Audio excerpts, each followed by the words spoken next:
Doctor plus viewers அனைவருக்கும் வணக்கம். நான் டாக்டர் நித்யா, சித்தா பிசிஷியன்.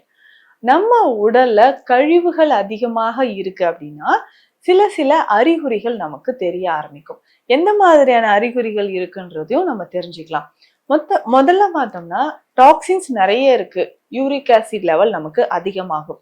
ஒரு சிலருக்கு யூரிக் ஆசிட் லெவல் இதனோடயே தான் நிறைய பேர் இருக்கீங்க. அதாவது நமக்கு பாடியில சிறுநீரகங்கள்ல பாதிப்பு இருந்தாலோ, அதிகமான கழிவுகள் சேரும்போது முக்கியமா ஜாயின்ஸ்ல கிறிஸ்டல் மாதிரி இது வந்து சேர ஆரம்பிக்கும். ஸோ இந்த கிறிஸ்டல் சேருவதற்கு தான் நமக்கு வந்து என்ன ஆகுதுன்னா, இந்த ஜாயின்ஸ் வந்து நமக்கு பாதிப்புக்கு உள்ளாகுது. அந்த இடத்துல யூரிக் ஆசிட் இருக்கக்கூடிய இடத்துல ஸ்வெல்லிங், மூட்டுக்கள்ல வந்து வீக்கம், ரெட்னஸ், இன்ஃப்ளமேஷன், இந்த மாதிரியான பிரச்சனைகள் நமக்கு ஏற்படுது. அப்போ நம்ம உடல்ல கொஞ்சம் கொஞ்சமாக டாக்ஸின்ஸ் இருக்குன்னா அதை வெளியேற்றுவதற்கு என்னென்ன ரொம்ப சிம்பிளான வழிமுறைகள் என்னன்னு நம்ம பார்க்கலாம். ஃபர்ஸ்ட் யூரிக் ஆசிட் நிறைய பேருக்கு இருக்கும். அதுக்கப்புறம் சரும பிரச்சனைகள் இருந்துகிட்டே இருக்குங்க. எனக்கு வந்து எப்ப பார்த்தாலும் அரிப்புங்க, தோல் அரிப்பு இருக்கு, இல்ல ஏதாவது ஒரு ஃபுட்டு சாப்பிட்டா அலர்ஜி ஆகுது, ஒவ்வாமை அப்படின்னு சொல்லுவாங்க. இந்த பிரச்சனையும் நிறைய பேருக்கு இருக்கும். நிறைய ஹேர் ஃபால் ஆகுது. உடல்ல டாக்ஸின்ஸ் இருந்தாலும் ஹேர் ஃபால் இருக்கும். டாக்ஸின்ஸ் இருந்தா நமக்கு நம்ம உடல்ல கல்லீரல் மற்றும் சிறுநீரகம் தொடர்பான பாதிப்புகளும் ஏற்படுது. அப்ப இதை சரி செய்யறதுக்கும் நம்ம வந்து கரெக்டா உடல்ல இருக்கக்கூடிய கழிவுகளை வெளியேற்ற வழிமுறைகளை நம்ம ஃபாலோ பண்ணிக்கணும். இல்ல ஒரு சிலருக்கு ரொம்ப டயர்டா இருக்குங்க, எப்போ பாரு தூக்கம் இருந்துகிட்டே இருக்கு அப்படின்னு சொல்லுவாங்க. ஒரு மாதிரி தூங்கி எந்திரிச்ச மாதிரியான ஒரு ஃப்ரெஷ்னஸ் இல்லை அப்படின்னு சொல்லுவாங்க. இல்ல தைராய்டு சார்ந்த பிரச்சனைகள். இந்த மாதிரி இருக்கும் பொழுது நம்ம உடல்ல இருக்கக்கூடிய தேவையற்ற கழிவுகளை எப்படி வெளியேற்றுறது, நம்ம பிளட்டை வந்து எப்படி பியூரிஃபை பண்றது, இந்த மாதிரி இருக்கக்கூடிய மூட்டு வலிகள்ல இருந்து தலைமுடி உதிர்தல் பிரச்சனையில இருந்து இந்த மாதிரி பிரச்சனைகள், முக்கியமாக இதுல வந்து மலச்சிக்கல் நிறைய பேருக்கு இருக்கும். கான்ஸ்டிபேஷன் இருக்கக்கூடிய நிறைய நபர்களுக்கு பார்த்தோம்னா உடல்ல டாக்ஸின்ஸ் நிறைய இருக்கு அப்படின்றத நம்ம தெரிஞ்சுக்கலாம். ஸோ அப்போ நம்ம உடல்ல இருக்கக்கூடிய கழிவுகள் எப்படி வெளியேறும், வெளியேற்றுவதற்கு என்னென்ன வழிமுறைகள் நம்ம செய்யலாம்ன்றத பார்க்கலாம்.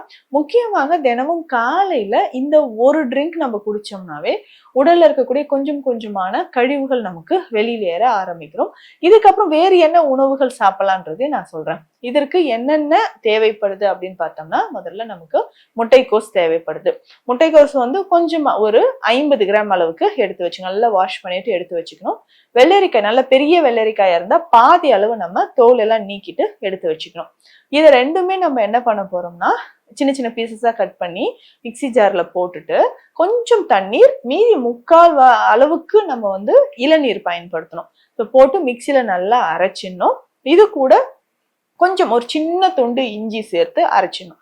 நல்லா கிரைண்ட் பண்ணிட்டு அரைச்சதுக்கு அப்புறம் இதை வடிகட்டிட்டு கொஞ்சம் ஒரு 10 துளி அளவுக்கு எலுமிச்சை சாறு இதுல சேர்த்துக்கணும். அவ்வளவுதான்.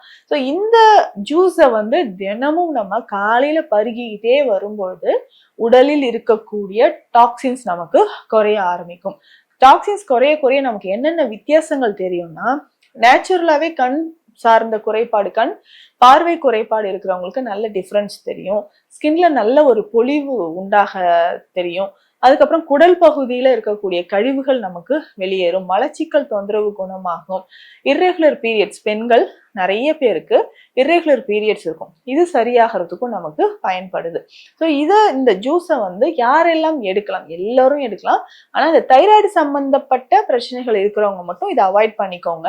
ஆனா தைராய்டு சம்பந்தப்பட்ட பிரச்சனை இருக்கிறவங்க இந்த முட்டைக்கோஸை தவிர்த்துட்டு மற்றது எல்லாமே வெள்ளரிக்காய் சேர்த்து நம்ம பயன்படுத்திக்கலாம். இல்ல இதனோட வேற ஏதாவது நீங்க சேர்க்கணும்னா கேரட் அல்லது பீட்ரூட், இது ரெண்டுல ஏதாவது ஒன்று சேர்த்து அந்த ஜூஸை வந்து நம்ம குடிச்சிக்கலாம்.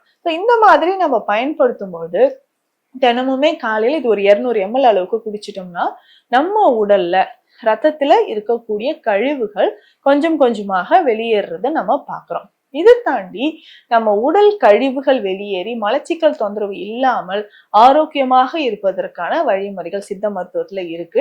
இதுதான் சொல்லுவாங்க, அடிக்கடி பேதி மருந்து கொடுக்கறது நம்ம வழக்கத்துல இருக்கு. சித்த மருத்துவத்துல முக்கியமான ஒரு ட்ரீட்மெண்ட் அப்படின்னு பார்த்தோம்னா பேதி மருந்து எடுத்துக்கிறது. ஸோ அந்த பேதி மருந்து நம்ம வந்து சாப்பிட சாப்பிட உடல்ல இருக்கக்கூடிய கழிவுகள் கொஞ்சம் கொஞ்சமாக வெளியேறுதுன்னு சொல்லலாம். ஸோ இதை தாண்டி இன்னும் சில மருந்துகள் நம்ம கழிவுகளை வெளியேற்றவும் பயன்படுது. ஸோ அந்த மாதிரி இருக்கக்கூடிய மூலிகைகள் என்னென்ன அப்படின்றதும் நம்ம பார்க்கலாம். முதல்ல அருகம்புல் நமக்கு பயன்படுது. இதனோட கருஞ்சீரகம்.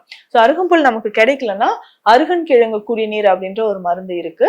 இந்த மெடிசனை 1 ஸ்பூன் அளவுக்கு போட்டு 3 கிளாஸ் தண்ணீர் விட்டு 1 கிளாஸா வர வரைக்கும் நல்லா கொதிக்க வச்சு வடிகட்டி நம்ம குடிச்சிட்டு வரணும். ஸோ இதை வந்து இப்படியே நம்ம பயன்படுத்தும் பொழுது கொஞ்சம் கொஞ்சமாக ரத்தத்தில் இருக்கக்கூடிய கழிவுகள் நமக்கு வெளியேற ஆரம்பிக்கும். அடுத்ததாக பார்த்தோம்னா நம்ம இரவு தூங்கும் பொழுது தினமுமே கொஞ்சம் திரிஃபலா பொடி, திரிஃபலா பொடியோட கருஞ்சீரகம் கொஞ்சமா ஒரு 2 சிட்டிகை அளவு கருஞ்சீரகம், ரொம்ப பாடி ஹீட்டா இருந்தா அதை அவாய்ட் பண்ணிடுங்க. திரிஃபலா மட்டும் நம்ம சாப்பிட்டா போதும்.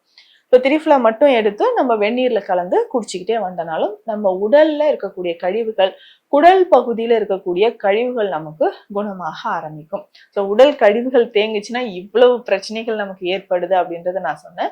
இந்த கழிவுகள் வெளியேறுவதற்கான ஒரு ஜூஸ் ட்ரிங்க் என்ன குடிக்கலாம், இதனோட சேர்த்து சாப்பிடக்கூடிய சித்த மருந்துகள் என்னன்றதான் சொன்னேன். ஸோ இதை ஃபாலோ பண்ணுங்க. நிச்சயமாக டாக்ஸின்ஸ் குறையிறது மட்டும் இல்லாம உடல் எடையும் நமக்கு குறைய ஆரம்பிக்கும்.